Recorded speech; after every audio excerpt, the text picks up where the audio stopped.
mahaifiyarka ta mutu da son ka samu nasara a rayuwa. Amma su mai gida! Kai! Baba! Sultan! Kai! Duka musu! Mai gida kula! An ɗauki kujerar!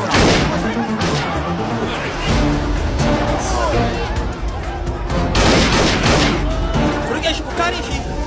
Baba! Baba! Shiga! Kai! Kada kuma ni tsere!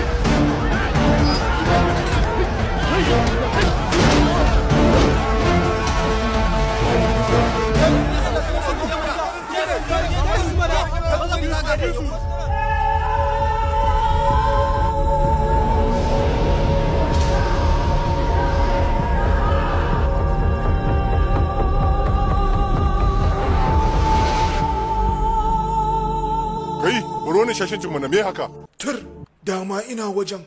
Kai kaga mu hannunka mu gani. Kai, ka gano suwaye maharban duka sai sun mutu.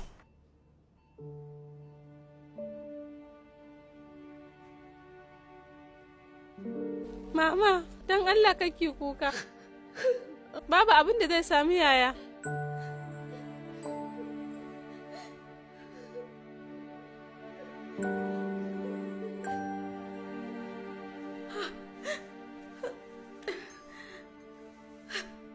Yalla bai.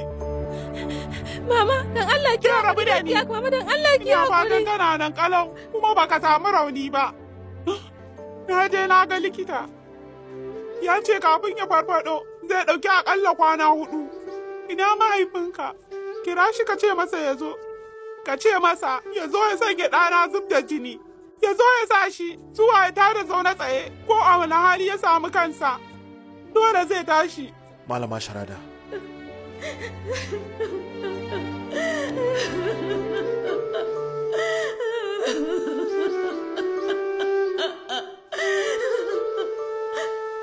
Kana ganin babanka zai yadda kai ka shiga harkar dama?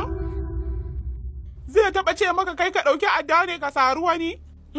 Yare ne ka cikin aminci da kulawa, amma kuma san bai damu da 'ya'yan wasu ba. Yana ta tara arziki domin gyaran gobanka. Amma a zahiri ba don gobanka yake tarawa ba, zunubi yake tarawa.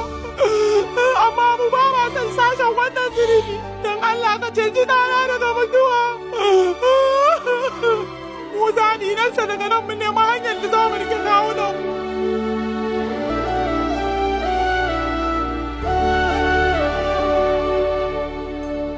Mai gida, mun binciki pizzeria waɗanda suka zo ɗin nan ba mutanensu ba ne, amma koma waye turo su mazauni ne a cikin wannan gari, za mu gano su. Mansur, ba wannan ce matsala ba.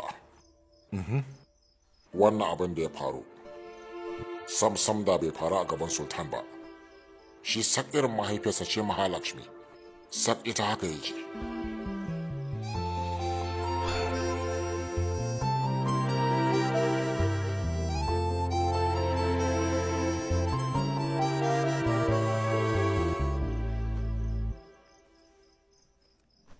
Yaro, na ɗauka sati ɗaya za ka yi mana, amma kuma tafiya za ka yi? Oh, budurwarka ce ta kira ka a waya? To ai abun bai kake, saboda haka samun budurwa ba wani bakon abu ba ne. Wannan zoben kafar kyauta ta ce ga mahaifiyarka. Ita ce kaɗai halittar da nake risinawa. Bayan ita ba wani, ba mai sakewa ya ɗaga mata murya. Ita sarauniya ce mai mulkar mu duka. Idan har ka samu wata kamar mahaifiyarka, to ka ba ta wannan. Babu komai idan har baka da budurwar. Zan iya samu maka kyakkyawar haɗi. Daga nan sai a ɗora lamura. Baba, ya za ka yi sakaci haka? Duk wannan jini ya kashe maka wazuci. Da yawa sun samu raunuka suna asibiti. Wani yana can mutu kwarai. Amma damuwarka ka sama wa ɗanka mata. Ka fice daga wannan duniyar taka. Da yawa tsine ma albarka suke yi. Zunubanka za su yi ta bina ne har abada. Rayuwata da dukkanin karatuna da wannan kudin jinin na yi su. Idan na tana haushin kaina ma nake ji. Duk kunya nake ji. Ba mu na roƙe ka. Dan Allah, ka bar wannan rayuwar zub da jinin. ka tura kowa ya koma gida. Ko na ma bayani ba za ka gane ba. A irin wannan yanayi muka girma, ba za mu iya dakatarwa ko sauya yanayin rayuwarmu ba. Iyalai kaɗan muke da waɗanda za mu koma mu da su a gun mutane da yawa. Nan ne gidansu, kuma wannan ne ahalinsu. Yadda kake ɗana na jini, haka suke ‘ya'yana na amana, ba za ka hana su wannan ba. To me yasa ni kaɗai aka tura Bombay? Me yasa ni kaɗai na je makaranta? Akwai sa'annina da yawa a cikin dabar. Da a ce ka ɗauke su ‘ya'yanka, da su ma sun samu rayuwa mai kyau. Malama Sharada ta tambaye ni a asibiti. Babanka zai saka a harkar zub da jini? Yadda ta kalle ni zai ta bina a zuciyata har abada. Gobe zan bar garin nan. Ba san dawo ba. Yaro, kafin yau ban taɓa tambayar kowa komai ba. Yau a matsayin mahaifi na roƙonka. Ka tafi kamar yadda ka so, amma a ƙarshe ka tabbatar ka dawo zuwa ga tushenka. Kada ka watsar da su don sun kasance 'yan jagaliya. Suna furta sunanka sultan za su iya sadaukar da rayukansu. Idan suka samu kansu a cikin matsala, don Allah ka tsaya musu. In kai wannan kamun komai.